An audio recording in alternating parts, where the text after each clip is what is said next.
In this lesson, we're going to talk about the qualities and disciplines of leadership. This is class number 5. Today we're going to process through these two elements of what leadership is to go along with the things that we've talked about leading up to us so far. The first one is to be motivated, be self-motivated. Self-motivation is probably one of the more important qualities that a leader will have, just because a leader has to be able to light their own fire. When you're the leader, you're the top of the food chain, essentially. There is no one above you, and if there are, there's not very many people above you.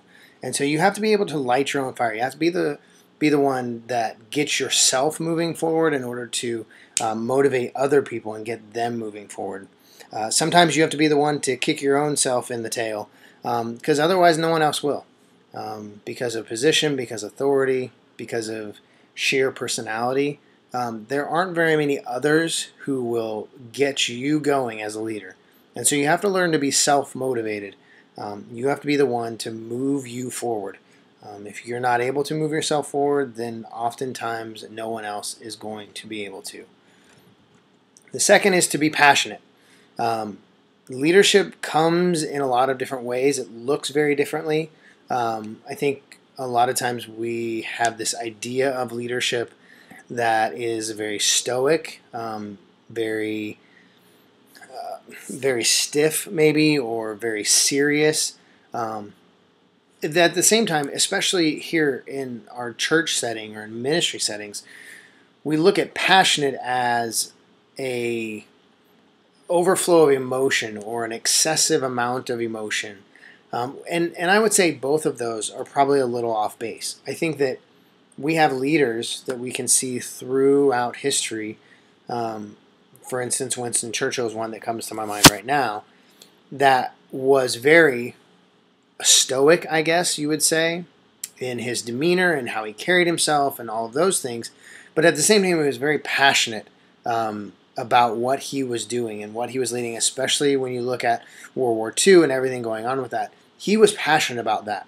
And so I think we have to move past the outward expression or the outward appearance of what we think passionate is and what we think a leader needs to look like from a stoic perspective. I think that we need to grasp that passion is deep down inside of us. Do we lead for something more than just the recognition of our name, or do we lead for a greater cause or something bigger than us? Because that's really what the question is. What are you leading for? When you're leading for a cause that you're passionate about, then you are already set out to be a great leader or to be an effective leader. Passion breeds followers, and so your passion will draw others of like-mindedness with similar ideals, with who are passionate about the same things you are. And so a leader needs to be passionate. Number 3, to be able to persevere. Be able to persevere. Leadership is not for the faint of heart. Most endeavors do not come easily. And so the ability or the quality to persevere, to push through the obstacles, to push through the challenges, to not be stopped, to not be turned away easily, to refuse to be refused, that is a quality that is essential for leadership. You have to be able to step up against the odds and push through. The ability to persevere, push beyond even what you think you physically or emotionally or mentally can handle. A lot of times, greatness is just on the other side.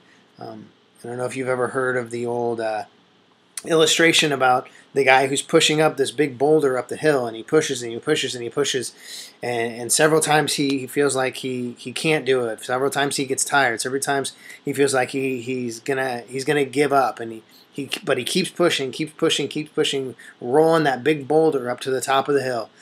And finally, he just gets to the point where he just doesn't think he can do it any longer. He just doesn't think that it's possible, and so he gives up. He steps aside, lets the boulder roll back down the hill, and he turns around and realizes that he was already at the top. Just a few more feet, and he would have pushed it over the hill. And so the ability for us to persevere and push on is very, very important. As a leader, you must be the last person to give up. The last person to give up. You'll always have detractors. You'll always have people who tell you that you can't, that you aren't able to, whatever. You have to have the ability. You must be able to plow through that. Great things do not come easily, and your ability to plow through will determine your likeliness to see great things. I think that's essential for leadership, is the ability to persevere. Number 4, be confident. Be confident. We've mentioned this a few times. I'm sure by now we've mentioned it a few times even in class. The ability to be confident, to believe in yourself, to know who you are, to make confident decisions, to trust your own abilities, to trust your thoughts, your motivations, to trust those things. Be confident. If you aren't confident in you, then no one else is going to. And really, you shouldn't ask anybody else to be confident in you until you can be confident in you. You're going to make mistakes. There's going to be downfalls. You have weaknesses. There's no two ways around that. But you can still be confident while being real with your weaknesses. And confidence is vital to followership. Followers want to follow people who are confident in themselves, that believe in themselves, that are okay with their mistakes and can handle the weight of their consequences, but who will make confident decisions and lead them. They're oftentimes following us because they're unsure. And if we're unsure as their leader, then they'll find another leader that they can be sure in, that's sure of themselves. So be confident. Number 5, be wise. Be wise. Knowledge is not wisdom. I think that's very important for us to understand and to grasp. Knowledge is not wisdom. Knowledge is information. Information is just static. It doesn't do anything. It just exists. We have to go beyond static information. We have to go beyond just knowledge and move to wisdom. And wisdom is the application of knowledge. The application of knowledge. We take what we know, we take what we understand, we take the information that we have, and we know how to properly apply that. Applying information is not always black and white. It's not always cut and dry. There is tact, there's wisdom in how we apply that information. And so it's going beyond just knowing information. It's about knowing how to apply that information. So be wise. Seek wisdom. Proverbs is a very important part. There's a lot of people use devotions to do one a day. There's 31 proverbs, and so that works out very nicely. Read one a day. Pick out something in that proverb of the day and learn about it. Focus on it. Apply it to your life. The next month, when you come to that same one, pick another thing out of that.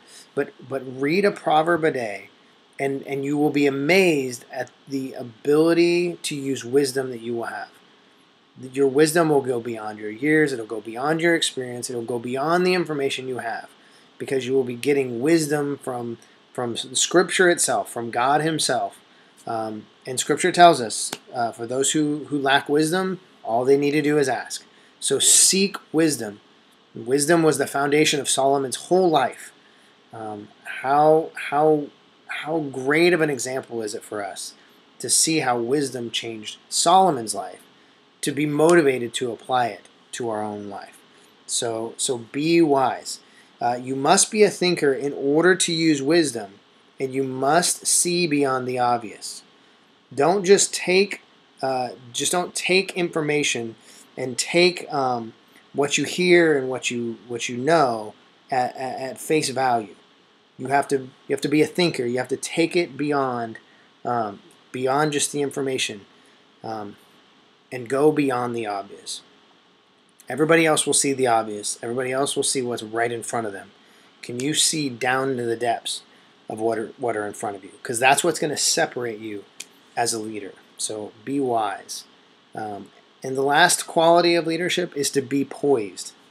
Be poised.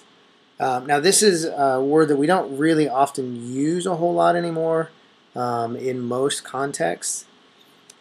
But being poised is essentially the ability to handle a situation or to maintain your own self-control. When you get surprising information, when you get news of something happening that stirs you or that moves you, or even troubles or angers you, do you have enough self-control to keep your poise, to not get flustered, to not get overwhelmed, to not lose control of yourself, to be poised, to be in control of you, in control of your emotions, to respond. This is where the whole world of debate comes in. We often get flustered when arguments come up, or when we're in a conflict, or even as two friends where we have differing views and we start to have conversations. Can you maintain your poise in the midst of that conversation? Can you sit across the table from somebody who disagrees with you and have an intelligent, challenging conversation, but maintain your poise to not get all worked up and out of control? I think as a leader, we have to. People look to us to keep calm. They look to us to keep our head and to draw strength from us. And so we have to be poised when tragedy comes, when challenges come, when things come. Can we handle the moment and the situation and not allow ourselves to be overwhelmed by that? Again, if we are overwhelmed, then our followers become overwhelmed. They watch us to know how to handle the situations and the things that are in front of us.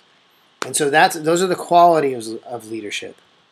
Next, we have the disciplines of leadership. And the first one is time management. Time management. Now, time management is talked about a lot. We put a lot of focus on time management, especially these days, because it feels like time is moving so much faster. Very few of us feel like we have enough time in the day to get everything we need to done. But time management is crucial for a leader, crucial. And it's a discipline we have to develop within ourselves. In order to control your life, you need to control your time. In order to control your life, you have to control your time. If you don't fill your schedule, someone else will. If you don't manage what's on your calendar, someone else is going to do it. Something else is going to come up. Someone else is going to need you. Something is going to, you have 24 hours in a day, and something's going to happen in that 24-hour period. It's just a question of, are you going to choose what happens in that 24-hour period? Are you going to be reactive to everything that wants to happen to you in that 24-hour period? If you don't fill your schedule, someone else will. So what do you need in order to manage your time?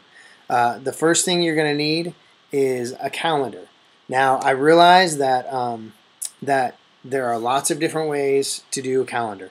Lots of options out there. You can have the calendar on your wall. You can have the little book calendar if you want. You can carry a little pocket calendar with you. You can use electronic calendar. What I would say for all of us is I would advise for us to be okay with technology. Embrace it. If you're not comfortable with it, I would learn to be comfortable with it. Because here's the thing.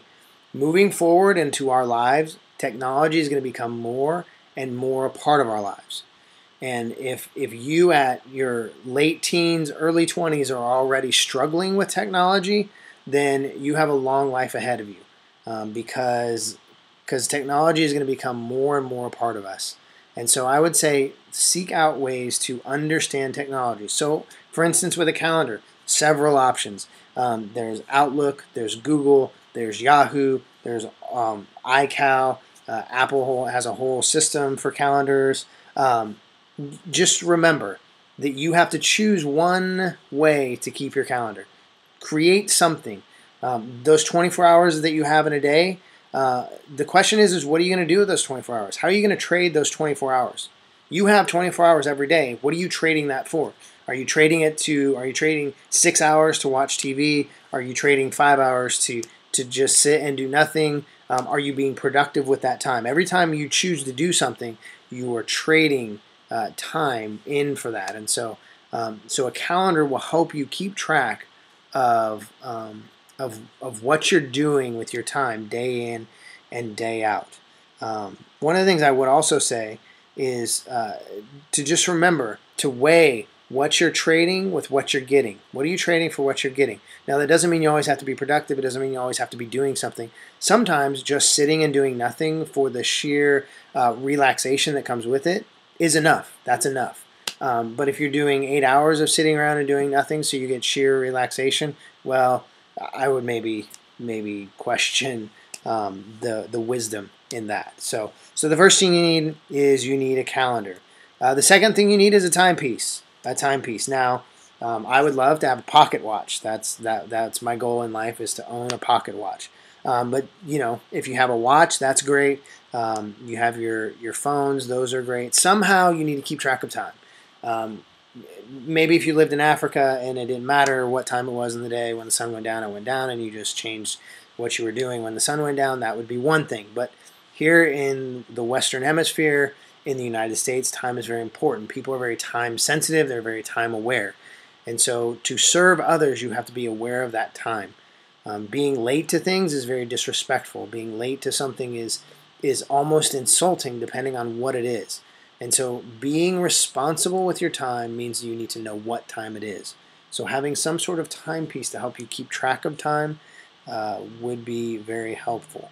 The next thing is a to-do list.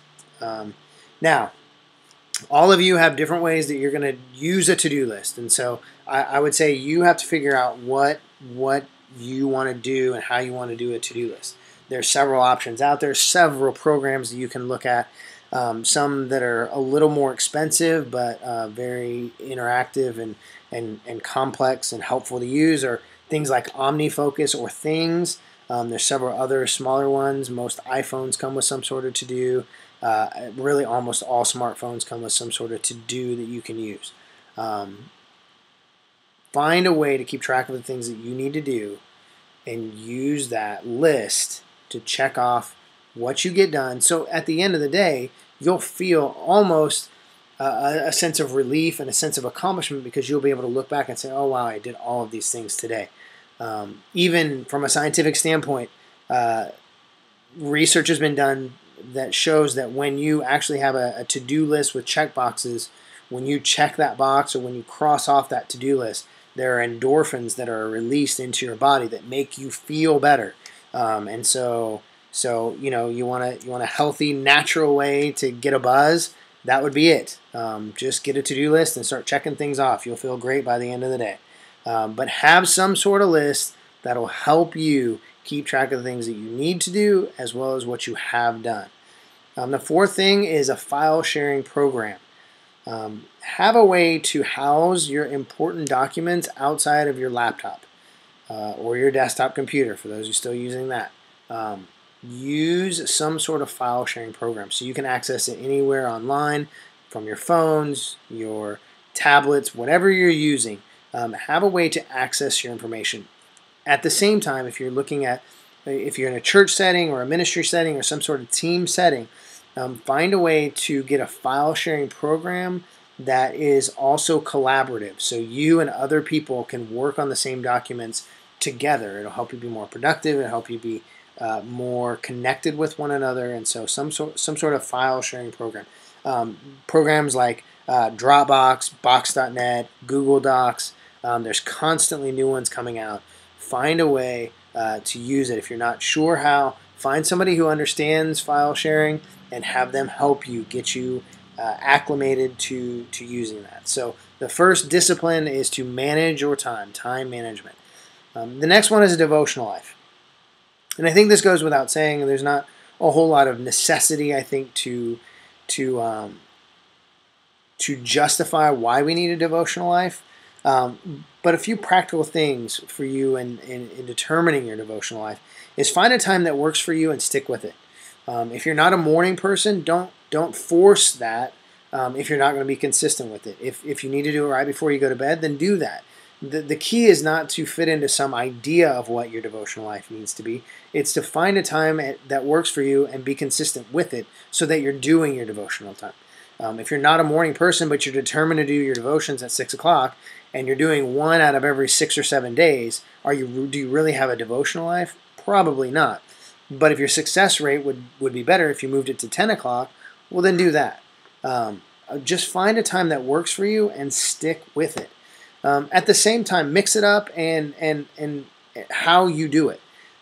Some of you will do your devotions straight from a book, or you'll do your devotions straight from the Bible. Some of you will use commentaries. Some of you will use apps that you will find for your phones. But just find something and then do that for a while. And then when you start to feel like you're not really getting a whole lot, or you get bored with that, change up the style. There are video devotionals you can get online. Just mix it up and change it up a little bit, so that you don't get bored with it. So you can keep track of your interest in keeping your devotional life. Again, use devotionals, use concordances, or just use a Bible. Sometimes just getting into the Word itself and not having outside influence with how we process the information is helpful. And then also use a journal.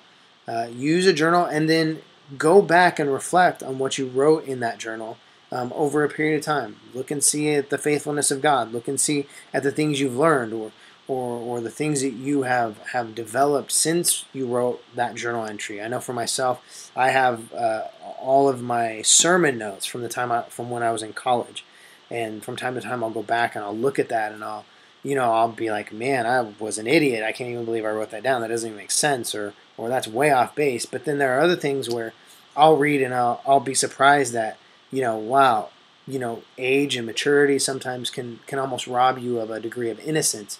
And so the 22-year-old Brandon kicks the 35-year-old Brandon in the tail and reminds him that sometimes it's not about all the business of ministry. It's about the heart of God that we need to go after. And so using a journal is good to help us sometimes recalibrate and look back and reflect. And so figure out your devotional life, whatever that looks like. Find a way, be consistent, and develop that.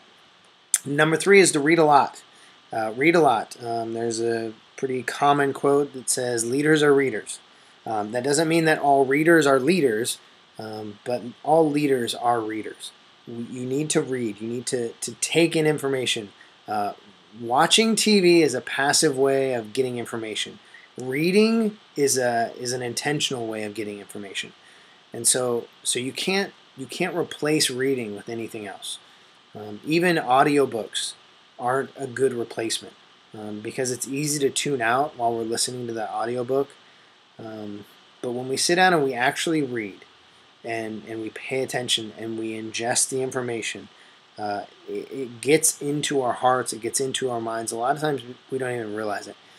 Sometimes we'll pull out information that we're not really even sure where we got it, but it comes from something we read at one point, and now it's relevant and now it's usable. And so read a lot. The more you read and the more you throw into yourself, the more that's there and ready to be pulled out when it comes to speaking, when it comes to writing. If you have an endeavor to write anything, in conversation, being a conversationalist, those types of things, it's important to be a reader. So read a variety of things. Read Christian books, read leadership books, read magazines, read newspapers, read multiple different mediums of information. Right now with technology, there's tons out there to be read. And so just read something. Don't just read comic books. Don't just read little quips and things like that. Read substance. Read things that are going to challenge you. Read things that are going to change your life. And take notes on what you read. Take notes, process the information. Don't just read it through and walk away. Can you apply it? Can you put it in your life and make a difference with what you read? So read a lot. The next thing is to rest. Rest. My youth pastor, he used to tell us all the time, one of the most spiritual things you can do is rest. And my youth pastor, Kerry Huffman, taught me a lot growing up. But rest is very important. Winston Churchill, he slept 8 hours every 24 hours. He usually slept in about 2 to 4 hour increments. Very seldom slept more than that, but he slept 8 hours every 24. And so sleep is very important. Even for people like Winston Churchill during World War II, very busy man.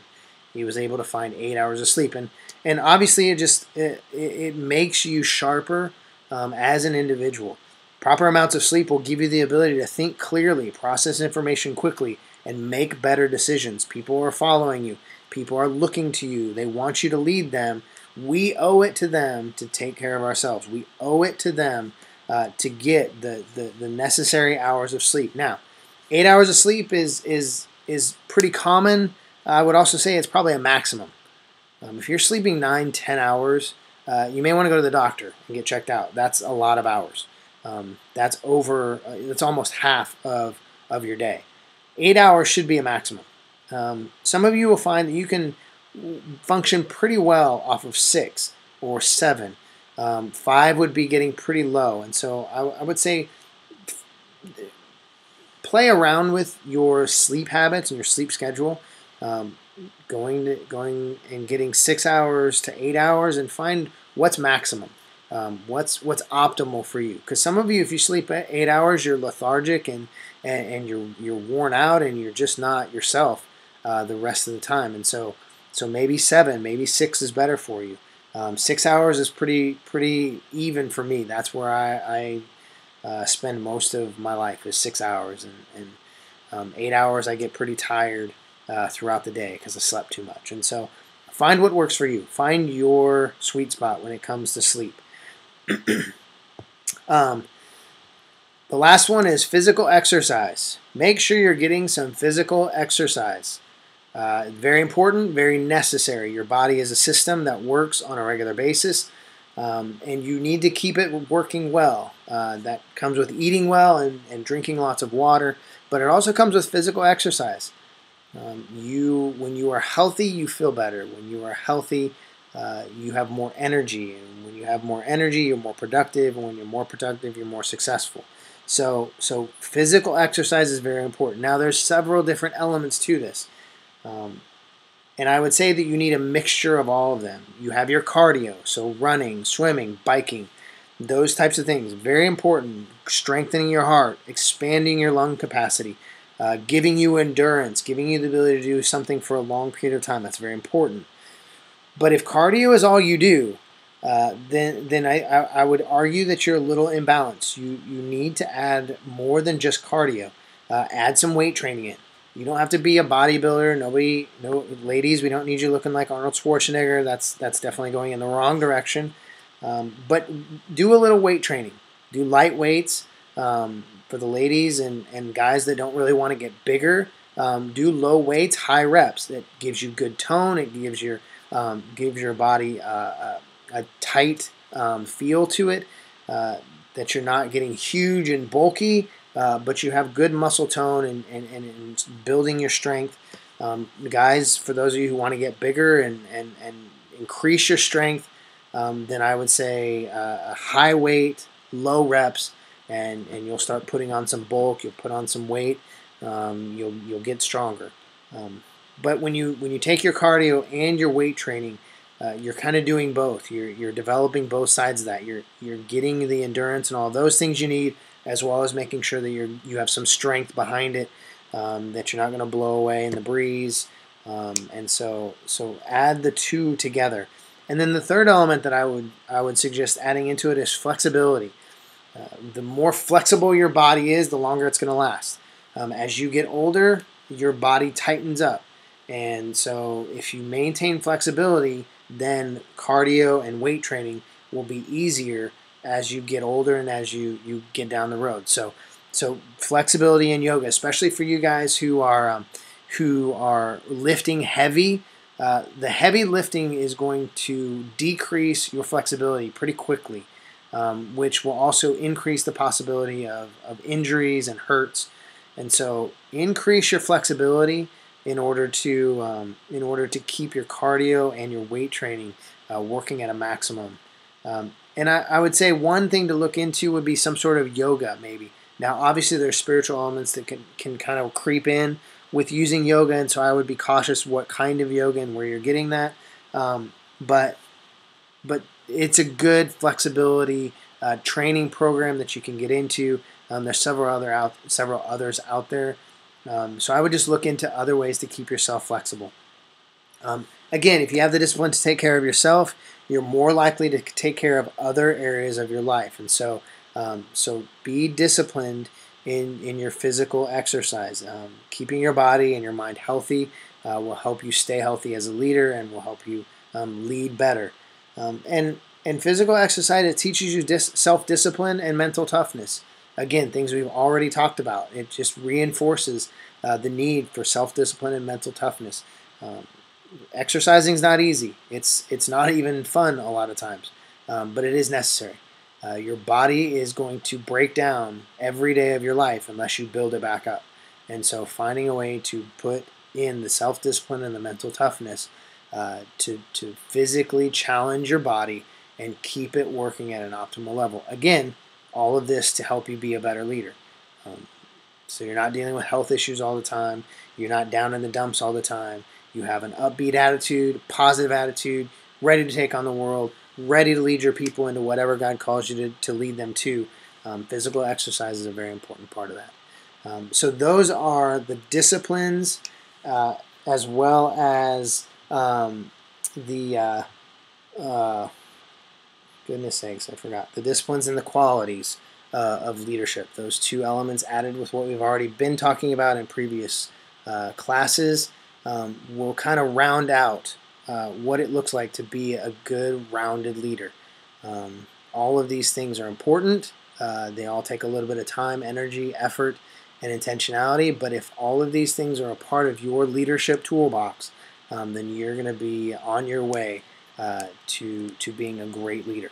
And so commit yourself to putting these in your life and developing them in your toolbox.